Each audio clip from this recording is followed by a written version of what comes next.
Welcome to Basic Electrical Engineering. In this lecture, I will discuss about the starting methods and applications of single-phase induction motor. So let's start. A single-phase induction motor consists of a single-phase winding on the stator and a cage winding on the rotor. When a single-phase supply is connected to the stator winding, then a pulsating magnetic field is produced. That we have already discussed in previous lecture during the operating principle of single phase induction motor. There, the flux which is produced because of the power supply in the stator winding is represented as phi equal to phi max sine omega t. So here the nature of the flux with respect to time is sinusoidal, which is considered as the pulsating magnetic field. In the pulsating magnetic field, the rotor does not rotate due to the inertia. That is, they don't have the starting torque. That's why a single phase induction motor is not a self-starting machine. In previous lecture, we have discussed about this concept that the single phase induction motor is not a self-starting, and for that we have discussed about the double revolving field theory concept.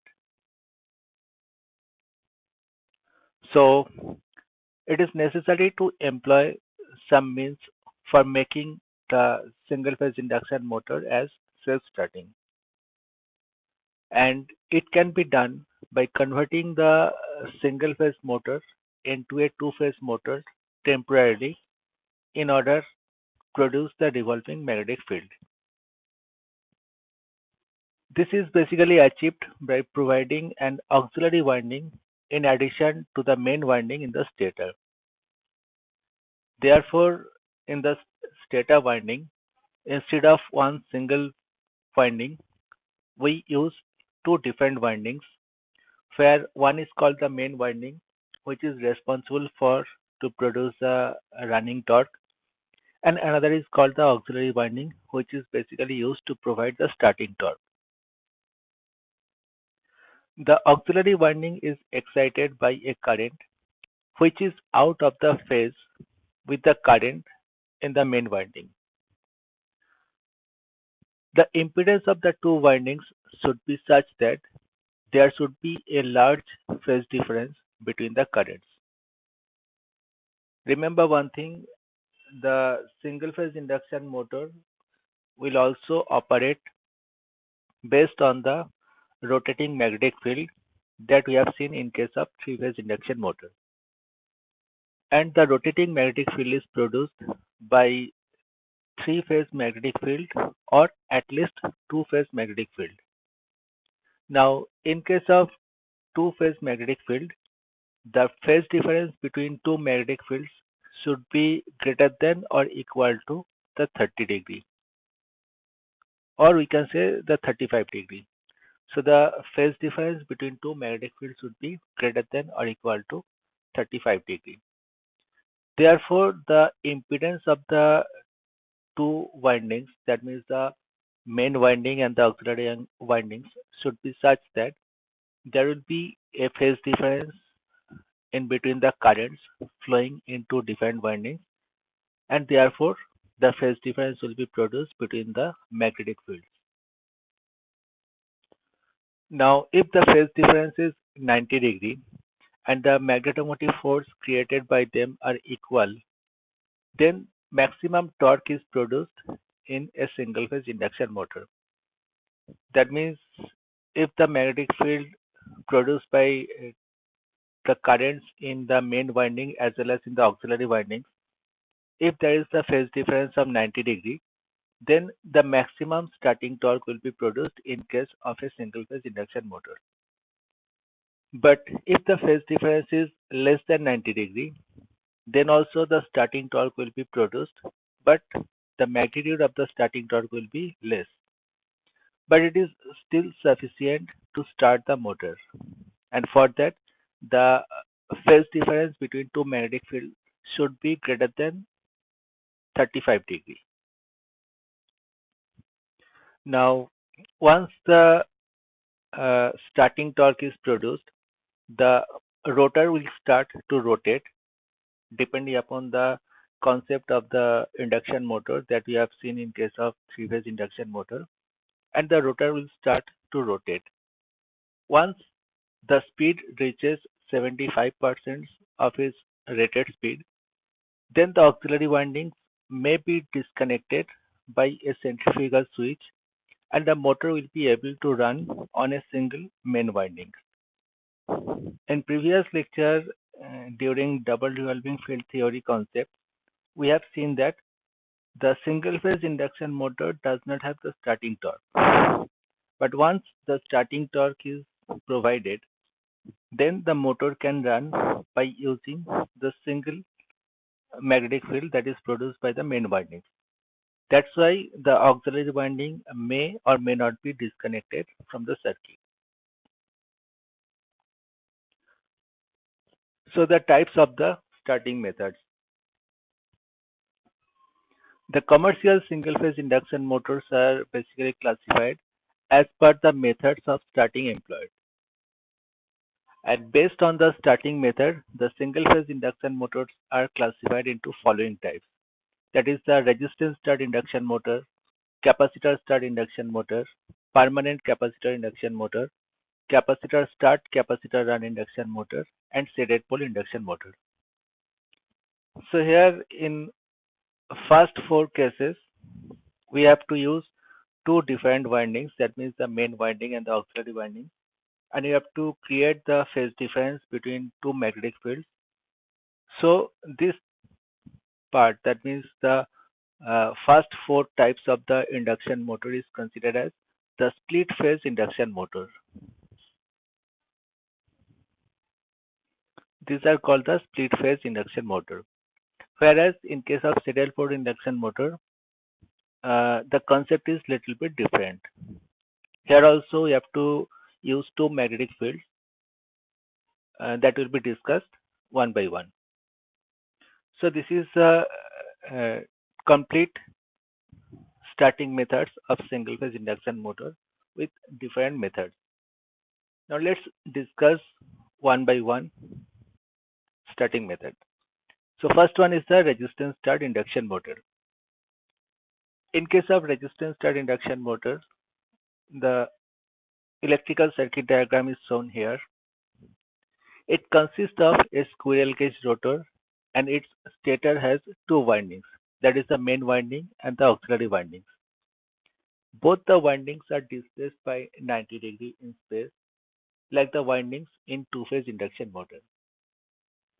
So here the rotor is a squirrel cage type. Uh, in case of single phase induction motor, the rotor is always squirrel cage type. This is the stator winding, and the stator winding is divided into two parts. One is called the main winding, another is called the auxiliary winding. The auxiliary winding is connected by with a centrifugal switch. In initial condition, the centrifugal switch is closed, so the circuit will be closed. And once the machine start to rotate, then this switch is disconnected. Here, Rm and Xm are the resistance and reactance of the main winding, and Ra and Xa are the resistance and reactance of the auxiliary winding. Single phase power supply is given, so the current I is flowing, and this current will be divided into two parts. One will be flowing through the main winding, that is Im, and another will be flowing through the auxiliary winding, and that is Ia. Here, the resistance and reactance ratio of main winding and auxiliary winding is different. Normally, resistance upon reactance for auxiliary winding is greater than resistance upon reactance for the main winding. Here, the main winding is designed in such a way that it should have low resistance and high inductive reactance. That means the value of Rm will be very small, but the value of Xm should be very high. On the other hand, the auxiliary winding has high resistance and low inductive reactance. That means the RA will be very high and XA will be very low. So if we draw the phasor diagram of these two currents with respect to the supply voltage, then it will be look like this. As we know that the phase angle is represented as tan inverse X upon R. Now, in case of auxiliary winding, the reactance is very low and the resistance is very high. Therefore, the phase angle for the auxiliary winding current will be very low. So it will lag the voltage with a smaller angle. Whereas the reactance of the main winding is very high and the resistance is very low. Therefore, the current in the main winding will lag the voltage with a greater angle. Here, normally the resistance and reactances of two windings are selected in such a way that the main winding current IM should lag the voltage by a angle of 65 to 75 degree. That means IM will lag the supply voltage by an angle of 65 degree to 75 degree. Whereas the current in auxiliary winding will lag the voltage by a smaller angle and it is around 35 to 45 degree. So therefore the angle between two currents will be approximately uh, 35 degree or around 35 degree to 40 degree. And as per the concept, these two currents will produce two magnetic fields. Therefore, the same phase difference will also be there in between two magnetic fields. Now, if the phase difference is 35 degree and above, then the resultant of these two magnetic field will be rotating in nature. And once the rotating magnetic field is produced in stator winding, then it will circulate in the air gap between stator and rotor. So it will cut the rotor conductors. Once the rotor conductors are cut by this rotating magnetic field, then according to the Faraday law of electromagnetic induction, the EMF will be induced in the rotor conductors. And as the rotors are short circuited by the end rings, then the current will start to flow through the rotor conductors. As a result, the current carrying conductors are placed within a magnetic field. So the force will be developed as per the Lorentz formula, and depending upon the force, the torque will be produced. Now, as the torque is produced, then the rotor will start to rotate. That means the single phase induction motor will get the starting torque.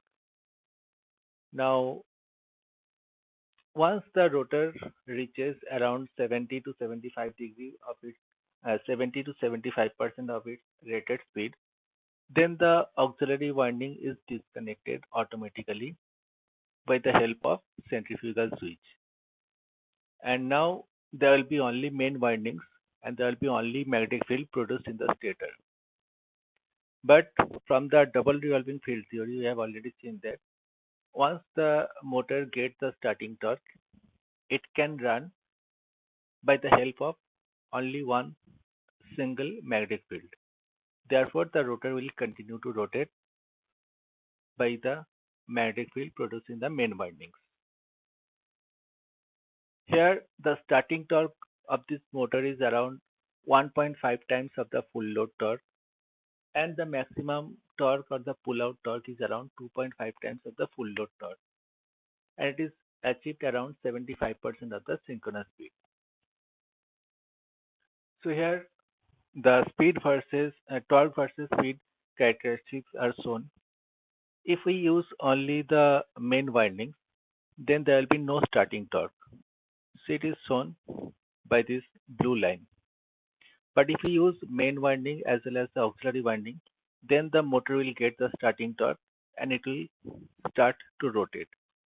Once it reaches around 70 to 75% of the rated speed, then the auxiliary winding is disconnected. So now the torque versus slip characteristics or the torque versus speed characteristics will follow this line. So initially it will follow the red line, and once using the centrifugal switch, the auxiliary winding is disconnected. Now the torque versus speed characteristics will follow this line. This motor has a high starting current which is around 7 to 8 times of the full load value. So here the starting current is very high. Now the applications. They are mostly suitable for easily started load where the frequency of the starting is limited. And the cost of this motor is also very low. They are very cheap. Therefore, this type of motors are used in washing machines. It is used in air conditioning fans, in food mixture grinders, flour polisher, blowers, centrifugal pumps. They are also used in small drilling machines, lathe machines, different office machineries, etc. Sometimes they are also used for the load more than 1 kilowatt. Normally, the resistance start induction motors are used where the load is less than 1 kilowatt, but sometimes they can be used for more than 1 kilowatt also. So this is the concept of the resistance start induction motor. If we see the merits and demerits, the merit is its cost is very low. We need not to use any extra arrangement. We have to just change the impedance of two different windings. But there are some disadvantages also. It cannot withstand the overload, and its starting torque is also not very high. Therefore, these motors are used where the low starting torques are required and where the overload condition should not be possible. In that case, this type of machines can be used.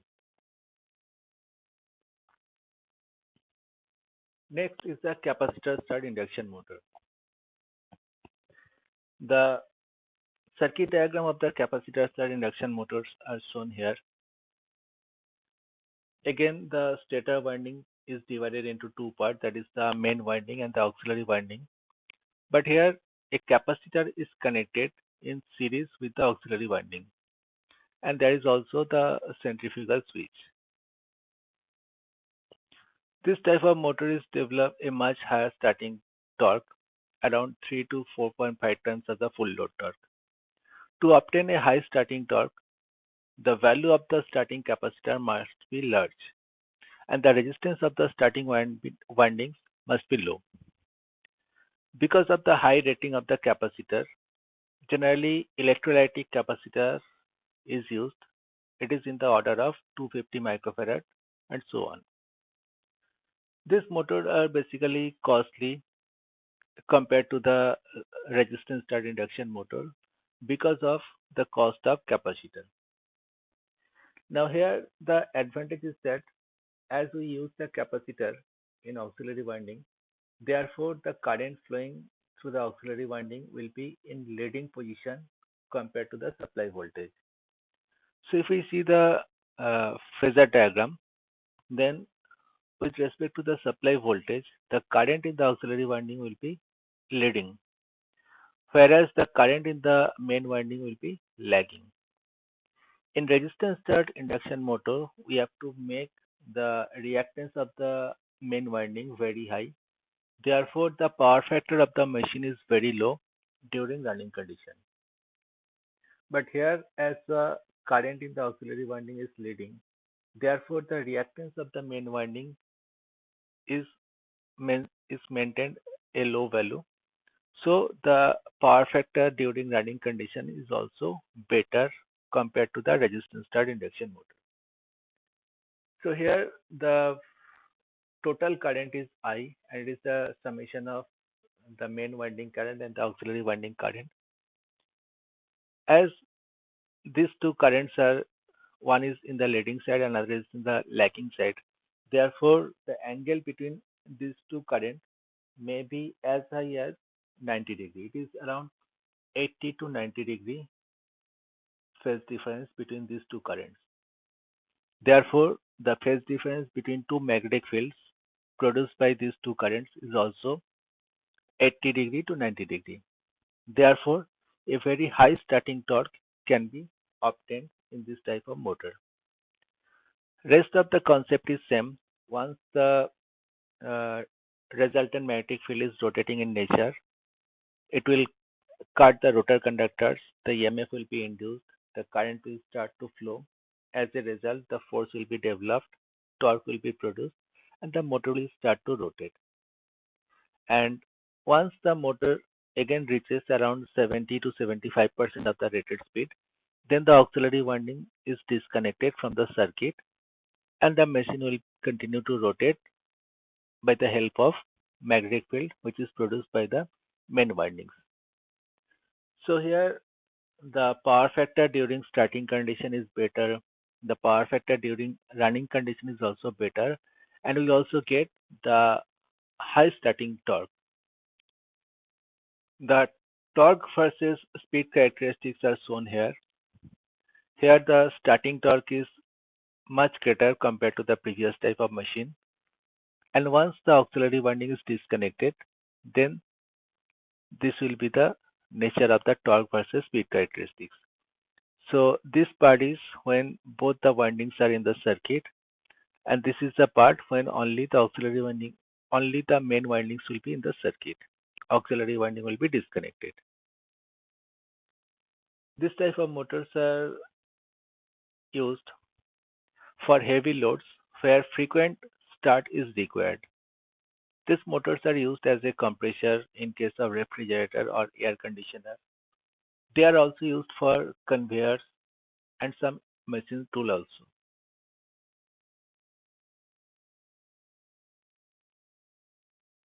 The advantage of this machine, as already mentioned, we get the high starting torque.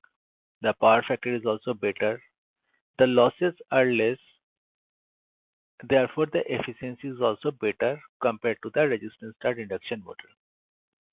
But the demerit is that the cost of the machine is more because of the capacitor used here, and the running torque is almost same as that of the resistance start induction motor.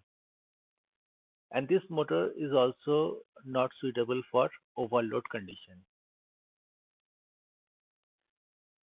The next type of the machine is called the capacitor start capacitor run induction motor.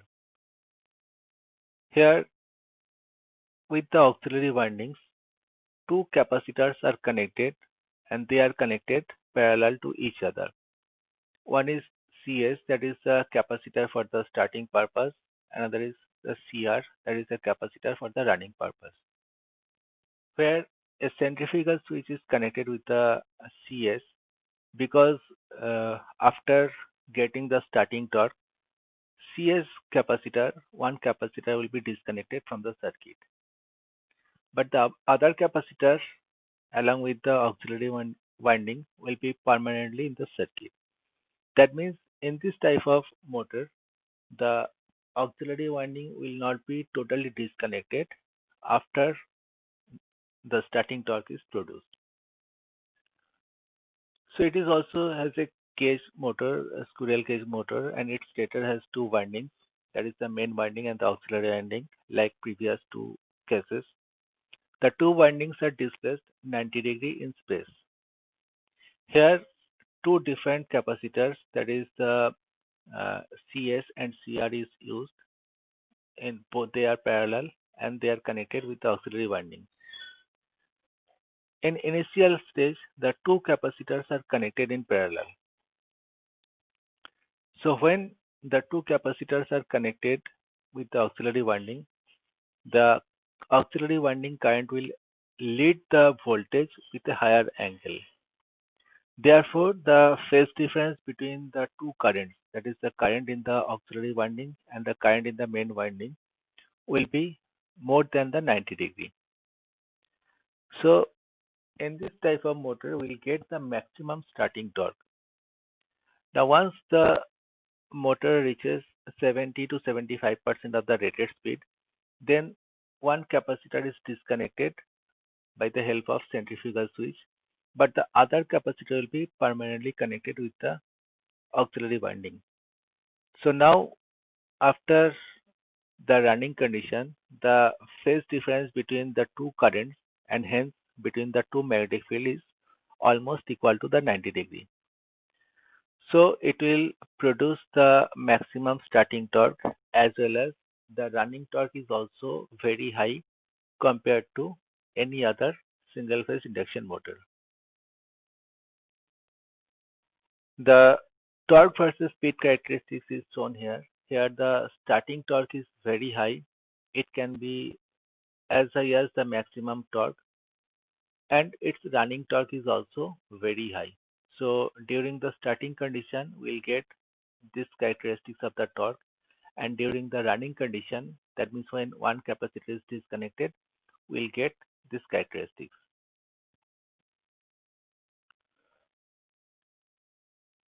The value two value of capacitor motors are basically used for the load of higher inertia that require frequent, frequent starting and that require very high starting torque. So they are basically used in pumping equipments, they are used in refrigeration, air compressors, etc. The advantage of capacitor start, capacitor run induction motor is that they have very high starting torque as well as very high running torque. But if we consider the disadvantage or demerits, the cost of this motor is very high compared to any other single phase induction motor because here we have to use two capacitors. The next type of the induction motor is called the permanent capacitor induction motor. So here the auxiliary winding along with a capacitor is permanently connected with the main winding. So the circuit is exactly same as that of the capacitor start capacitor and induction motor when one capacitor is disconnected. That means during capacitor start capacitor induction motor when the motor gets starting torque after 75% of the rated speed, one capacitor is disconnected and then the circuit is exactly same as that of permanent capacitor induction motor. See, there's also a caged rotor and the uh, its stator consists of two windings. This will be stator. Its stator will consist two windings, that is the main winding and the auxiliary winding. Here the motor has only one capacitor which is permanently connected in series with the auxiliary winding or the starting winding. So the auxiliary winding along with the capacitor is permanently connected in the circuit during starting as well as during running conditions. The merit of this motor is in this type of motor there is no centrifugal switch is required because the auxiliary winding need not to disconnect from the circuit. The motor has the higher efficiency compared to resistance start induction motor or capacitor start induction motor because here the capacitor is permanently connected. Therefore, the current in the auxiliary winding is in leading position and current in the main winding will be in the lagging position with respect to the voltage. Therefore, the total current is I and the phase angle between the supply voltage and the total current is very low. As a result, the power factor will be very high, and as the power factor is very high, therefore the losses will be less. So the motor is of very high efficiency. It has a very high power factor because the permanently connected capacitor is there, as we have discussed here. It has also very high pull-out torque, or the maximum torque is also very high. But there are some demerits also. The electrolytic capacitor cannot be used for continuous running. Therefore, paper-spaced oil-filled type capacitor are to be used. And paper capacitor of the same rating are larger in size and are more costly. Therefore, the cost of the motor is little bit high compared to the resistance start or capacitor start induction motor. A single value capacitor has a low starting torque, usually less than the full load torque. Applications. These motors are used for fan and blower in heaters. Remember one thing, the ceiling fan that we are used in our domestic applications, there the permanent capacitor induction motor are used. It is also used in air conditioner. It is used to drive the refrigerator compressor. It is also used to operate the different office machineries because this motor is very common for domestic applications. Next is the shaded pole induction motor. A shaded pole motor is a simple type of self-starting single-phase induction motor. It consists of a stator and a cage rotor. The stator is made up of salient pole. Each pole is slotted on the side and a copper ring is fitted on the smaller part. This smaller part is called the shaded pole, and the ring is usually a single turn coil and it is known as the shading coil. So here the schematic diagram of the shaded pole induction motor are shown. This is the rotor, that is the squirrel cage type, and here it is the pole of the stator. Remember here the poles are the salient pole. It is not a distributed pole, it is a salient pole type. And these poles are slotted in two parts. One is the main part where the main windings are placed, and the other part, the smaller part, is called the shaded pole. And on this shaded pole, a small ring of copper wire are fitted, and this is basically used to produce two different magnetic field. One magnetic field is produced for the power supply in the main winding, and the another magnetic field will be produced because of the power supply in the shaded pole winding. And as the impedance of these two uh, magnetic field and the magnetic field produced here is different, their magnetic neutral lines are different. Therefore, the resultant magnetic field will be rotating in nature. This is the torque versus speed characteristics of the shaded pole induction motor. Here, the torque, the starting torque as well as the running torque is not very high. So this type of motors are basically used to drive the devices which require very low starting torque. As we have already discussed, the starting torque of this motor is not very high.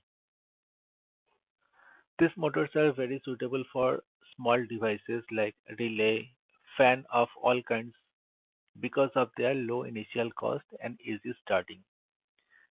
They are also used in different toys, etc. The most common application of this motor is in the table fan, exhaust fan, hair dryer, fan for refrigeration, and air conditioning equipment, electronic equipments, cooling fans, etc.